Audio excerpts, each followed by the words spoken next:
Assalamualaikum warahmatullahi wabarakatuh. Perkenalkan, nama saya Sri Nur Aini, NPM 2019 1457911.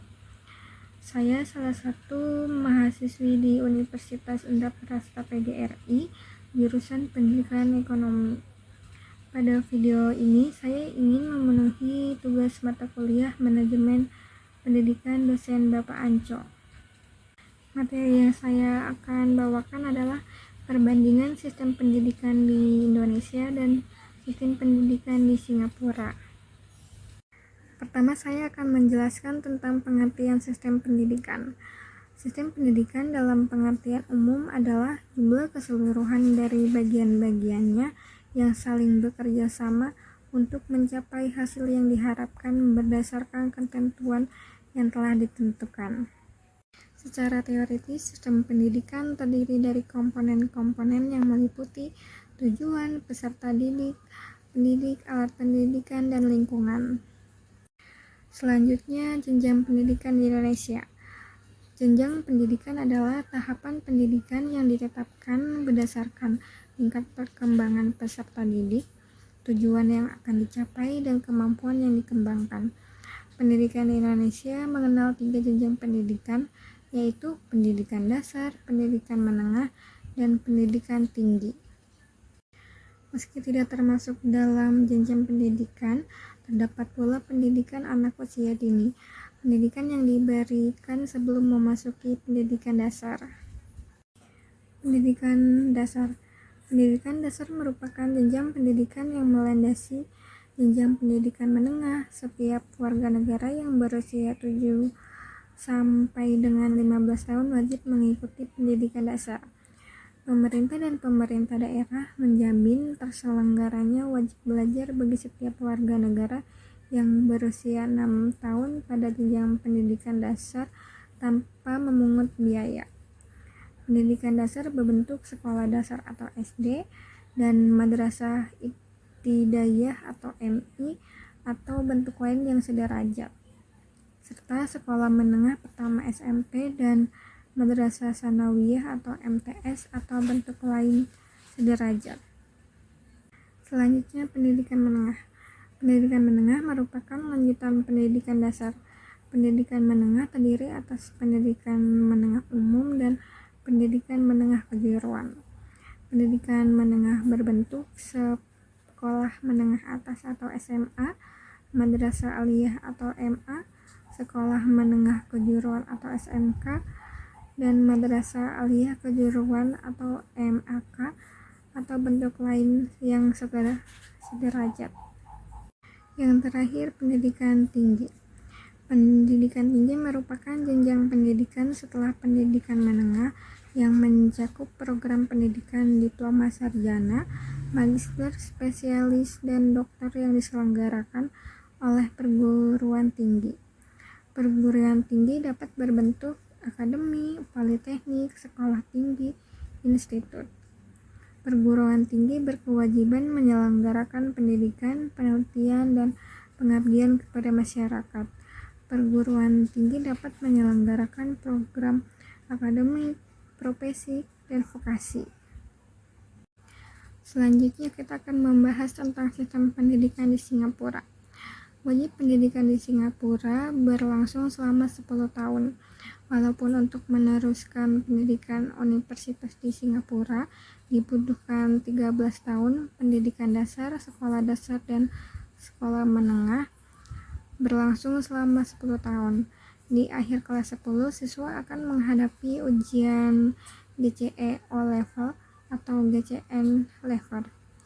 Siswa dapat menyelesaikan pendidikan di junior college, mendapatkan gelar dan sertifikat diploma di salah satu politeknik, atau meninggalkan sekolah dan mulai bekerja. Pre-university akan berlangsung selama 3 tahun, di mana siswa mempersiapkan GCA level. Setelah menyelesaikan GCA level, siswa akan mengambil kuliah di salah satu universitas di Singapura. Gelar sarjana akan diraih setelah 3 sampai dengan 5 tahun. Pilihan juruan adalah teknik kedokteran gigi, hukum, pembangunan, musik, dan arsitektur ataupun kedokteran. Selanjutnya ada jenjang pendidikan di Singapura. 1. Kindergartens atau taman kanak-kanak. Sekolah dengan program masa pendidikan 3 tahun untuk anak-anak mulai umur 4 hingga 6 tahun. Program pendidikan 3 tahun ini terdiri dari nursery, kindergarten 1 dan 2. 2. Primary education atau sekolah dasar. Ini adalah program sekolah wajib di Singapura dengan masa tempuh pendidikan selama 6 tahun yang terdiri dari 4 tahun pendidikan dasar dari kelas 1 hingga 4 dan dilanjutkan dengan 2 tahun masa orientasi mulai kelas 5 hingga 6. Selanjutnya secondary education SMP dan SMA. Program pendidikan kursus dengan masa tempuh 4-5 tahun dikhususkan pada beberapa pilihan spesial, ekspres, normal atau akademik, atau normal teknikal sesuai dengan hasil yang mereka dapatkan pada saat ujian akhir nasional. Kurikulum yang berbeda didesain untuk para siswa sesuai dengan kemampuan belajar dan juga minat dari pribadi para siswa tersebut. Keempat, pre-university education atau pendidikan pra-universitas. Ini adalah program pendidikan 2 tahun untuk mempersiapkan para siswa untuk menempuh ujian GCA level tergantung dari jurusan yang mereka tempuh dan nilai akhir. Para siswa yang lulus bisa melanjutkan pendidikan mereka ke level universitas di universitas lokal Singapura. Kelima, ada politeknik atau politeknik. Institusi ini dibentuk dengan misi untuk melatih para profesional level menengah untuk mendukung pembangunan ekonomi dan teknologi di Singapura. Memberikan banyak pilihan jurusan kepada para siswanya. Politeknik ditujukan untuk melatih para siswa untuk mengembangkan diri sesuai dengan minat dan keahlian mereka masing-masing sehingga bisa mendapatkan tempat di dunia kerja kelak setelah lulus nanti. Keenam, Singapore University atau Universitas Singapura. Pendidikan universitas di Singapura memiliki misi untuk mempersiapkan para siswa tidak untuk dunia kerja saat ini, tapi untuk mempersiapkan mereka pada saat masuk ke dunia kerja setelah mereka lulus nanti. Singapura memiliki 3 universitas lokal, yaitu Nanyang Technological University, National University of Singapore, dan Singapore Management University. Semua menawarkan program sarjana yang diakui oleh dunia internasional. Selanjutnya kita akan membahas perbandingan sistem pendidikan Indonesia dan Singapura. Di sini kita bagi menjadi beberapa aspek. Pertama, kita akan membahas tentang aspek dasar terlebih dahulu.